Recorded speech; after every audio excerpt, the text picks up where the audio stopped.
नमस्कार विद्यार्थी मित्रांनो, आज आपण सेतू अभ्यासक्रम चौथा दिवस या ठिकाणी अभ्यासणार आहोत। तर बघा, पहले जो क्षेत्र है आज के उसमें श्रवण, भाषण, लेखन और कथन, इन चार क्षेत्रों का अध्ययन आज हमें करना है।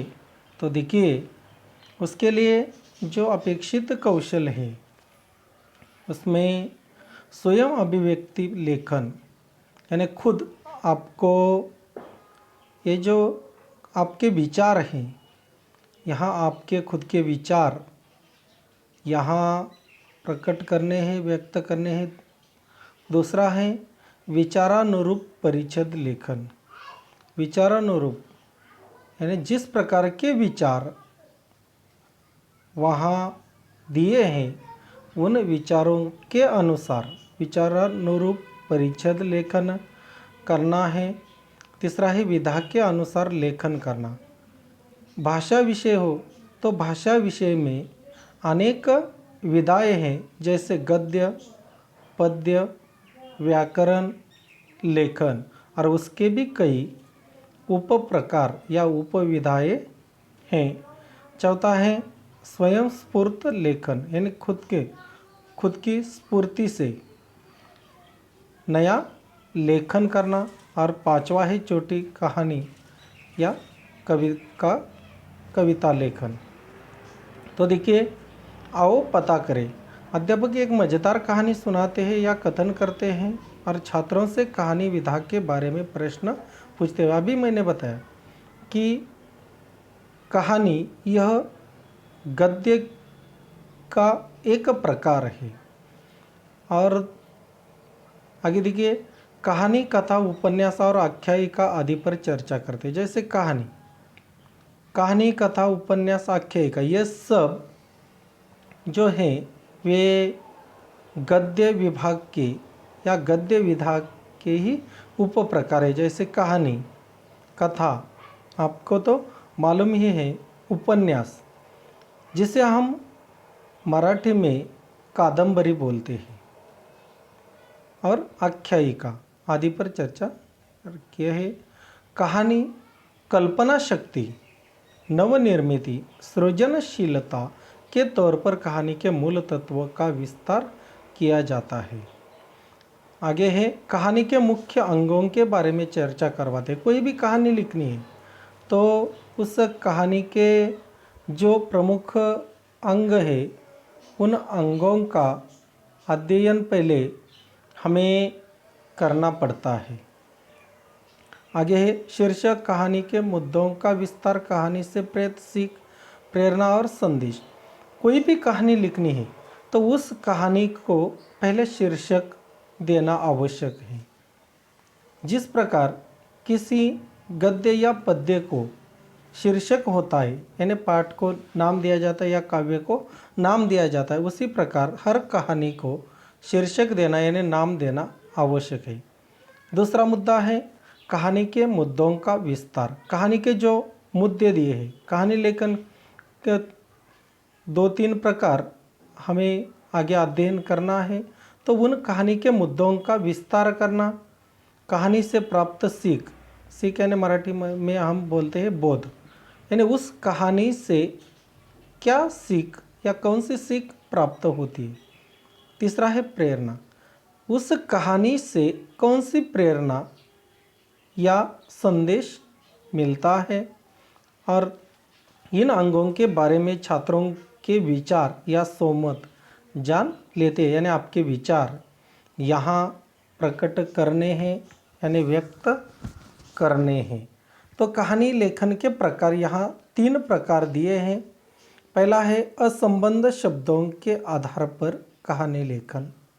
दूसरा है मुद्दों के आधार पर कहानी लेखन। और तीसरा प्रकार है सुवचन या कहावतों के आधार पर कहानी लेखन। पहले हम देखते हैं असंबद्ध शब्दों के आधार पर कहानी लेखन, यानी कुछ 4-5 शब्द दिए जाते हैं और उन शब्दों की सहायता से आपको एक कहानी लिखनी पड़ती है, उसे असंबद्ध शब्दों के आधार पर कहानी लेखन कहते हैं। दूसरा प्रकार है मुद्दों के आधार पर कहानी लेखन। तो मुद्दों के आधार पर किस प्रकार कहानी लिखी जाती है, इसका उदाहरण हम नीचे देखते हैं।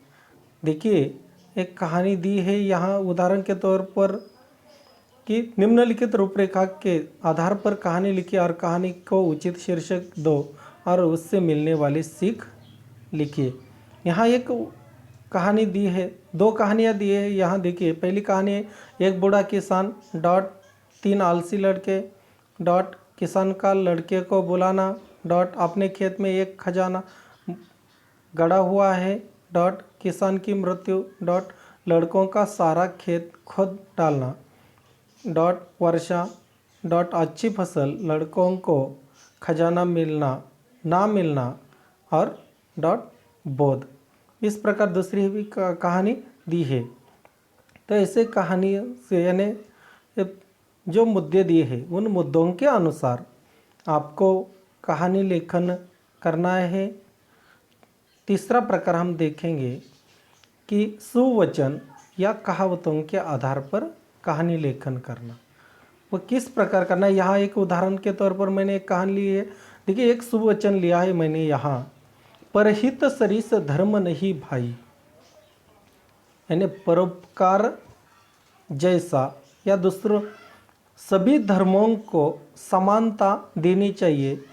परहित, परहित का मतलब है दूसरों का हित, यानी परोपकारी वृत्ति।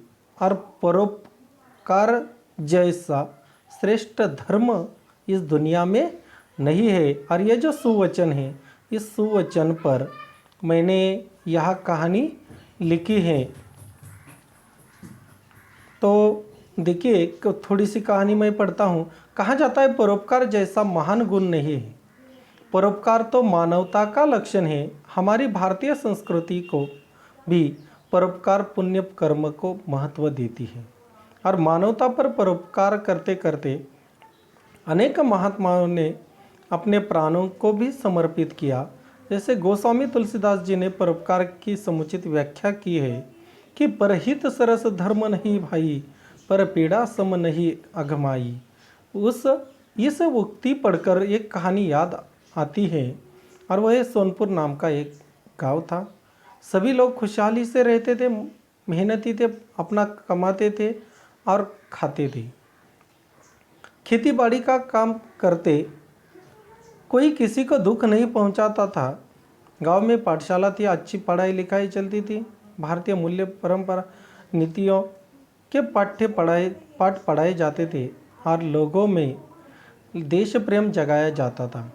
और ईसा मसीहा, महात्मा गौतम, वर्धमान महावीर, गुरु गोविंद सिंह आदि से लेकर छत्रपति शिवाजी महाराज से लेकर महात्मा गांधी जी के चरित्रों की कथा कहानियाँ लड़के पढ़ते थे और बड़े गुणी ज्ञानियों का गांव था। ऐसी एक कहानी है, पूरी कहानी लिखी है। आपको इसी प्रकार एक कहानी आपको सुवचन के आधार पर लिखनी है और उससे मिलने वाली सीख भी आपको लिखनी है। कहानी को शीर्षक भी आपको देना है। और इस कहानी को हम जैसे कि जो सुवचन है, परहित सरिस धर्म नहीं भाई, इस सुवचन के आधार पर हम इस कहानी को परोपकार शीर्षक दे सकते हैं, यानी यथोचित शीर्षक देना आवश्यक है।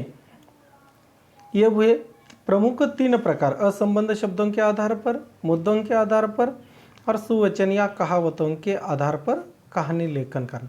कहानी के जो मूल तत्व है वह कौन से है? जैसे कहानी के पात्र, संवाद, प्रसंगानुसार भाषा, वातावरण, उद्धरण, विराम चिन्हों का प्रयोग, विचारानुरूप परिच्छेद और सीख, ये कहानी के मूल तत्व है। तो आगे देखिए, आओ सक्षम बने। दूसरा, यहाँ एक गद्य परिच्छेद आपके लिए दिया है। मैं पहले परिच्छेद पढ़ता हूँ। देखिए, हरिपुर गांव में कुछ लड़कियाँ थीं। सभी लड़कियां पढ़ने में बहुत होशियार थी, लेकिन उस गांव में उस गांव में हर साल सूखा पड़ता था। आप बोलेंगे यह सूखा क्या है? सूखा यानी अकाल। अकाल मराठी में हम दुष्काल बोलते हैं। और अकाल के कारण पानी का दुर्भिक्ष होता रहता था, यानी पानी की कमी होती रहती थी। लड़कियां घर के कामों में हरदम सहायता किया करती थी और कभी कभी तो बहुत दूर से पानी लाना पड़ता था। और अकाल के कारण पानी का दुर्भिक्ष था और उस गांव की जो लड़कियां हैं घर के काम तो करती ही थी, उसी के साथ साथ पानी के लिए बहुत दूर दूर से भटकना पड़ता था, यानी दूर दूर से पानी लाना पड़ता था। और इस कारण पढ़ाई के लिए उन्हें बहुत कम समय मिलता था। और एक दिन एक लड़की कुएं में पानी निकालते वक्त गिरते गिरते बच गई। और ऐसे ही कुएं में से, कुआं का मराठी में अर्थ है विहीर, तो कुएं में से पानी निकालते वक्त एक लड़की गिरते गिरते बच गई। और इस पर सभी लड़कियों ने मिलकर चर्चा की कि हम हरदम दूर से पानी लाते हैं और गांव में पानी का दुर्भिक्ष है। आज हमारी सहेली कुएं में गिरते गिरते बच गई। इस समस्या के लिए हमें कुछ उपाय खोजना चाहिए। और इसलिए वह गांव वालों के पास चली गई और उन्होंने सारी कहानी गांव वालों को और मुखिया को बताई। मुखिया यानी जो गांव का प्रमुख था, जैसे हमारे गांव में सरपंच और सदस्य ये जो है वो प्रमुख होते हैं, जैसे सरपंच को हम गांव का मुखिया बोल सकते हैं। और वैसे ही उन्होंने उन लड़कियों ने गांव के मुखिया को वह सब बात बताई और उन्होंने कहा कि हम सभी गांव वालों से थोड़ा थोड़ा चंदा जमा कर गांव में ही कुआं खोद देंगे। और उस मुखिया और उन्होंने यानी उन लड़कियों ने एक निश्चित किया या निश्चय किया कि हम क्या करेंगे, सभी गांव वालों से थोड़ा थोड़ा चंदा इकट्ठा करेंगे। तो मराठी में हम वर्गणी आदि बोलते हैं। तो थोड़ा थोड़ा चंदा जमा करेंगे यानी और हमारे गांव में ही कुआं खोद देंगे, पानी की बचत करेंगे और वहाँ अपने ही गांव में पानी की सुविधा उपलब्ध करेंगे। और इस पैराग्राफ के आधार पर यानी इस परिच्छेद के आधार पर कुछ सवाल किए हैं। देखिए कि उसके बाद अध्यापक यह कहानी छात्रों को पढ़ने के लिए देते, आपको पढ़नी है, यह कहानी पूरी कहानी पढ़नी है। और इस आधार पर अध्यापक कहानी के विभिन्न अंगों पर चर्चा करवाते हैं। यानी इस कहानी को अगर हम पढ़ते हैं तो हमें पता चलता है कि हरिपुर नाम का गांव था, उस गांव में लड़कियां बहुत होशियार थी और मगर पानी का दुर्भिक्ष होने के कारण बहुत दूरी से उन्हें पानी लाना पड़ता था। और इसीलिए वो इसमें एक लड़की वहाँ कुएं में से पानी निकालते निकालते वह गिरने से बच गई है। और इस समस्या को हल करने के लिए उन लड़कियों ने गांव के मुखिया को वह सब बात बताई और उस पर एक उपाय खोज लिया है। वैसे ही इस कहानी से प्राप्त पता चलता है कि कुछ ना कुछ नई खोज हमेशा करते रहना चाहिए और कुछ ना कुछ खोजते हैं, प्रयास करते हैं, मेहनत करते हैं तो उससे निश्चित अच्छा इजाफा हो जाता है। और आगे देखिए ऐसी ही अन्य कहानी कथन करने के लिए प्रेरित, और ऐसे ही आपको अन्य कहानियाँ जो हैं वह आपको पढ़नी है। और किसी से कहानी कथन तो किसी से कहानी वाचन करवाते हैं, यानी आपको भी ऐसे ही कहानी तैयार करनी है।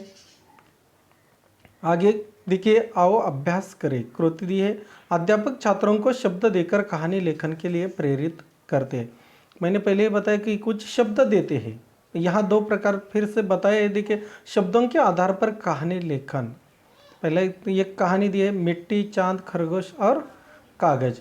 और इन चार शब्दों को मिलकर यानी इन चार शब्दों के आधार पर आपको एक कहानी लिखनी है, जिसे हम असंबद्ध शब्दों के आधार पर कहानी लेखन कहते हैं। दूसरा प्रकार है सुवचन के आधार पर कहानी लेखन। यहाँ पर ही तो सरिस धर्म नहीं भाई। ये जो कहानी है अभी मैंने आपको दिखाई है कि वह किस प्रकार लिखनी है। और निम्नलिखित शब्द अगर आपसे बातें करने लगेंगे तो क्या बातें करेंगे यह कल्पना करते हुए कहानी लिखिए। जैसे आपको कुछ शब्द दिए हैं और वह शब्द है, पहला है अलमारी, दूसरा है गिलहरी, तीसरा है चावल के पापड़ और चौथा है छोटा बच्चा। अगर अलमारी आपसे बातें करने लगी, अलमारी यानी क्या? अलमारी को हम मराठी में क्या बोलते हैं? कपाट।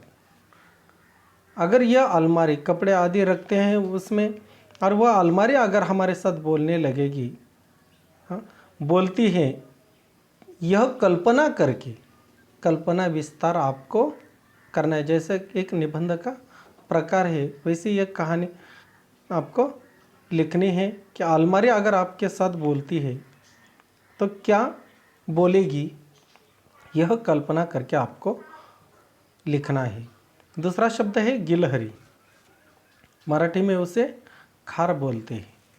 तो यह गिलहरी आपके साथ बोलेगी तो क्या बोलेगी।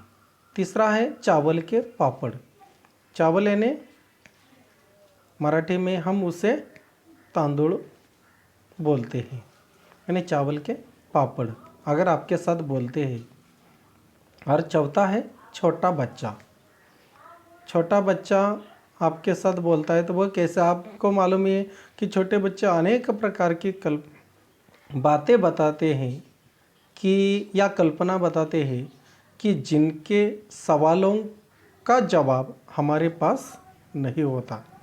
यानी इन शब्दों के आधार पर आपको कल्पना विस्तार करना है। उसके आगे देखिए पूरक साहित्य स्रोत, शरद जोशी लिखित अतिथि तुम कब आओगे, हास्य व्यंग्य कहानी पढ़िए तथा सुनाइए। और जंगल की कहानियाँ, यह कहानी संग्रह ई बुक खोज कर, यानी इंटरनेट द्वारा ये किताब खोज कर एक एक कहानी अपने दोस्तों को सुनानी है, आप सभी छात्रों को।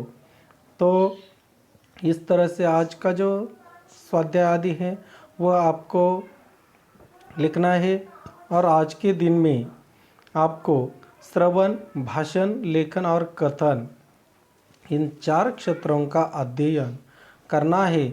आपको स्वाध्याय में यानी स्वाध्याय पुस्तिका में यानी कॉपी में आपको हर प्रकार की, यहाँ जो 3 प्रकार मुख्य दिए हैं कहानी लेखन के, इन 3 प्रकारों की एक एक कहानी स्वाध्याय में लिखनी है। पहले असंबद्ध शब्दों के आधार पर कहानी लेखन करना, मुद्दों के आधार पर कहानी लेखन करना, और तीसरा है सुवचन या कहावतों के आधार पर कहानी लेखन करना। और कहानी लेखन करते समय आपको ये जो कुछ अंग दिए हैं, मूल तत्व दिए हैं, उन्हें ध्यान में रखकर यह कहानियाँ लिखनी है। पहले शीर्षक कहानी को होना चाहिए, कहानी के सभी मुद्दों का उचित विस्तार करना आवश्यक है, कहानी से प्राप्त जो सीख होती है वह लिखनी है, कहानी से क्या प्रेरणा मिलती है, क्या संदेश मिलता है, यह लिखना है।